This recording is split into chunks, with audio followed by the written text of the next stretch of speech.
आपको एक सच्ची घटना सुनाते हैं। एक ब्रजदास नाम का भक्त था राधा रानी का। उसकी एक बिटिया थी, उसका नाम था रतिया, और बरसाने में रहता था। तो बरसाने में एक संत आए हुए थे, उनको गोकुल जाना था।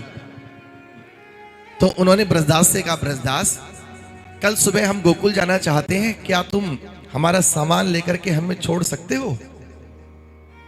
संत वृद्ध थे। तो ब्रजदास ने कहा, संतों की सेवा मेरा सौभाग्य है, आप तैयार रहे ना, मैं जल्दी आपको छोड़ के आ जाऊंगा, मेरी बेटी घर में अकेली है। ठीक है। सुबह 5 बजे ब्रजदास पहुंच गया जहां पर संत रुके हुए थे, और उनका सामान लेकर के चल पड़ा। गर्मी का मौसम था और महात्मा का शरीर वृद्ध था, तो चलते चलते श्वास भर गया, थक गए, तो मार्ग में बैठ गए। तो ब्रजदास कहता है कि गुरुदेव थोड़ा जल्दी चलो, मुझे वापस भी लौटना है, मेरी बेटी घर में अकेली है। संत ने कहा, ब्रजदास थोड़ा सा आराम करने दे, मेरा शरीर थक गया है, मुझे श्वास चढ़ रहे हैं। तो ऐसा करते करते जो लौटने का वक्त था वो जाने में ही पूरा हो गया। जाते जाते गोधूली का वक्त हो गया और सुबह से ब्रजदास भूखा प्यासा, गर्मी का मौसम, मार्ग में कहीं पानी भी नहीं मिला। तो जैसे ही सामान रखा गोकुल में, चलने लगा ब्रजदास, तो संत ने कहा, रुको, थोड़ा जल तो पीते जाओ। और संत ने जैसे ही कहा कि थोड़ा जल तो पीते जाओ, ब्रजदास की आंखें भर आई। ब्रजदास कहता, नहीं नहीं गुरुवर, मैं यहां का जल एक बूंद भी नहीं पी सकता। क्यों? ऐसा क्यों कहते हो? तुमने सुबह से कुछ नहीं खाया पिया है। तो आंखें भर आई ब्रजदास की और कहा, गुरुदेव चाहे मैं कितने दिन का भूखा प्यासा ही क्यों ना हो, पर गोकुल का पानी भी नहीं पी सकता। बोले कारण तो बताओ। बोले कारण यही है गुरुदेव, क्योंकि यहां हमारी बिटिया राधा रानी का विवाह हुआ है, और हमारे यहां कहा जाता कि बेटी के घर का तो पानी भी नहीं पीना चाहिए। घर का क्या, पहले के जमाने में तो लोग गांव का पानी नहीं पीते थे। जिस गांव में बेटी बही उस गांव तक का पानी नहीं पीते थे। संत को बड़ा आश्चर्य हुआ कि भगवान से कैसा अद्भुत नाता जोड़ लिया इसने। और ब्रजदास ने कहा, बस अब आशीर्वाद दो, आज्ञा दो, मैं जा रहा हूं। संत ने कहा, ठीक है जाओ। अब ब्रजदास जैसे ही लौटने लगा, भूख प्यास से व्याकुल तो था ही, नीचे धरती का ताप तपा रहा था, ऊपर से सूर्य का ताप तपा रहा था। ब्रजदास को भूख प्यास के कारण मूर्छा आ गई, और मूर्छा आते ब्रजदास धरती पर गिर पड़े। भक्त के सदैव पीछे ठाकुर जी रहते हैं। कोड़ी रखी न पास में और मांगत में सकुचाई, तिनके पाछे हरी फिरे कहीं भूखे न रह जाएं। ठाकुर जी चल रहे थे और ठाकुर जी ने देखा कि ब्रजदास तो गिर पड़ा। तो भगवान पकड़ने लगे, इतने में तो गिर ही गया। तो भगवान ने बांसुरी निकाली और भगवान ने ब्रजदास को उठाना शुरू किया। ब्रजदास उठो, ब्रजदास उठो। भगवान जहां पे ब्रजदास पड़ा था वहीं पर बैठ गए, और भगवान ने अपनी बांसुरी न जाने कितनी बार उसके शरीर पर फिराई, जिस बांसुरी से उन्होंने गोवर्धन को सरका दिया था। आज एक भक्त नहीं ठीक हो रहा है। तो भगवान को चिंता हुई कि इसकी मूर्छा क्यों नहीं टूट रही है।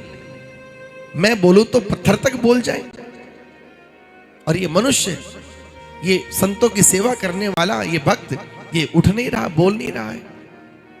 तो भगवान को रोना आ गया।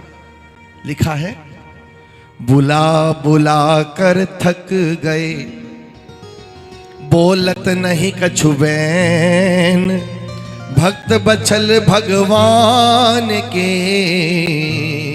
भर आए दो नैन।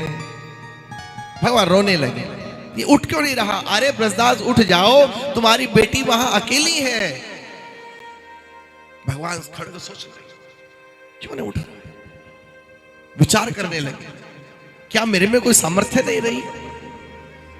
उद्धार अनेक जनों के किए, खल मारे हैं एक से एक बलि।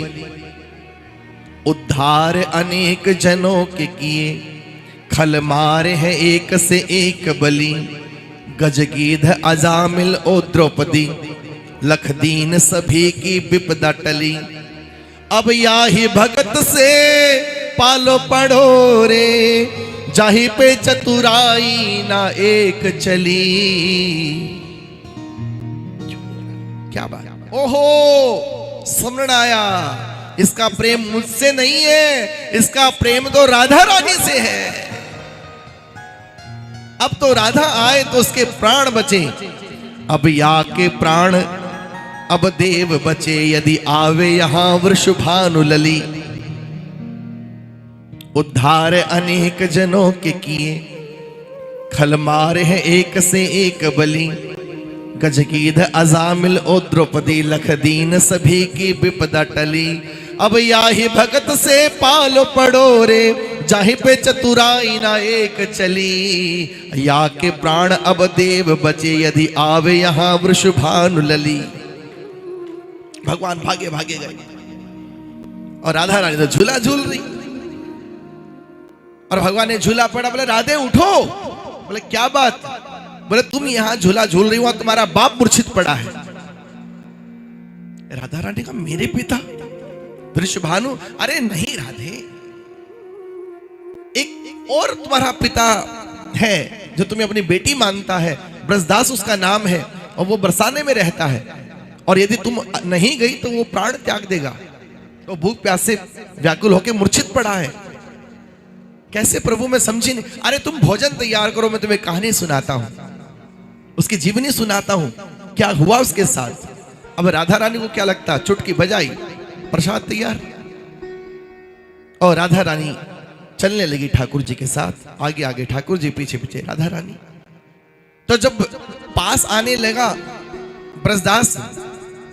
ब्रजदास के पास पहुंचने लगे ठाकुर जी, तो ठाकुर जी ने राधा रानी को रोका और कहा राधे, इस रूप में जाओगी तो वो भक्त कहीं तुम्हें अपने लिए कष्ट हुआ जानेगा तो वो शरीर छोड़ देगा कि मेरी सरकार ने, मेरी राधा रानी ने मेरे लिए कष्ट किया, वो सहन नहीं कर पाएगा।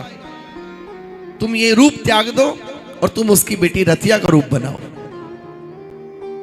राधा रानी ने रतिया का रूप बना और ले जाकर के ब्रजदास के पास ठाकुर जी ने दिखा दिया, राधे ये ब्रजदास है।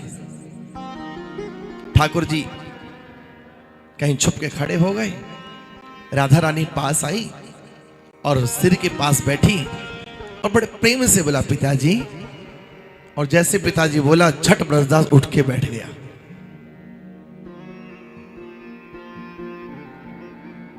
और ब्रजदास ने देखा, रतिया तुम यहां जंगल में,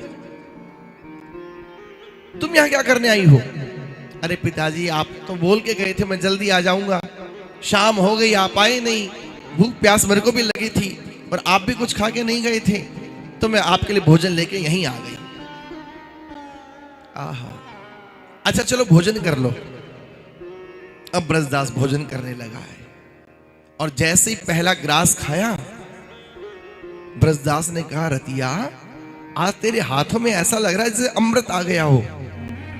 इतना स्वादिष्ट भोजन आज से पहले कभी नहीं लगा।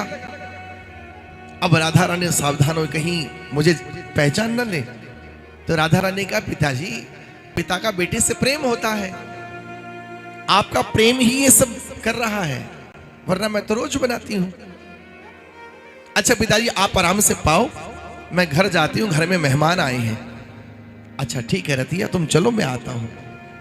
और ब्रजदास भोजन कर रहे हैं और यही सोच रहे, आज से पहले रतिया इतनी सुंदर नहीं लग रही थी, आज बड़ी सुंदर लग रही है। वो क्या जाने रतिया के भेष में कौन आया है। और भोजन करके लोटा थाली लेकर के ब्रजदास जब घर पहुंचे तो देखा रात हो चुकी थी और घर के बाहर रतिया अपने पिता का इंतजार कर रही थी। और जैसे ब्रजदास आए, बाबा पिताजी इतनी देर लगाते हैं, सुबह से आपकी बाट देख रही हूं, रात हो गई है, कुछ नहीं खाया मैंने। ब्रजदास ने कहा अच्छा अच्छा, ज्यादा मजाक मत कर, पर ये बता वो मेहमान कहाँ है? वो मेहमान कहाँ है? तू जो बोल के आई थी, कहाँ बोल के आई थी? अरे अभी तू मुझे बीच रास्ते में भोजन कराने नहीं आई थी। रतिया ने कहा पिताजी आपकी सौगंध, मैं घर से बाहर निकली ही नहीं। ये थाली लोटा पिताजी हमारे घर के हैं ही नहीं। अब तो ब्रजदास को ऐसा झटका लगा कि फिर वो कौन था जो रतिया तेरे भेष में आया था, और जानने में देर नहीं लगी। ब्रजदास ने कहा रतिया 10 मिनट रुक बेटी, अभी आता हूं। और राधा रानी के मंदिर में गए, द्वार बंद हो चुके थे। और ब्रजदास ने जाके कहा किशोरी जी, इतनी कृपा, इतना तो मैंने भजन भी नहीं किया, इतना तो मैंने नाम दान भी नहीं दिया, इतना तो मैंने सत्कर्म में नहीं किया कि आप इस नाचीज के लिए, इस अधम के लिए आप मेरी बेटी का रूप धर के आ गई। और रो करके ब्रजदास जब प्रणाम करने लगा तो मंदिर के कपाट खुल गए, और ब्रजदास ने सर उठा के देखा तो सामने राधा रानी दर्शन दे रही थी। और ब्रजदास ने कीर्तन किया है, बड़ा सुंदर कीर्तन किया है। और कीर्तन करते करते राधा रानी के चरणों में गिरा, और ब्रजदास के प्राण राधा रानी के चरणों में समा गए। कहने का तात्पर्य है कि भक्त के कंठ में अमृत होता है और भक्तों के संग में भगवान होते हैं।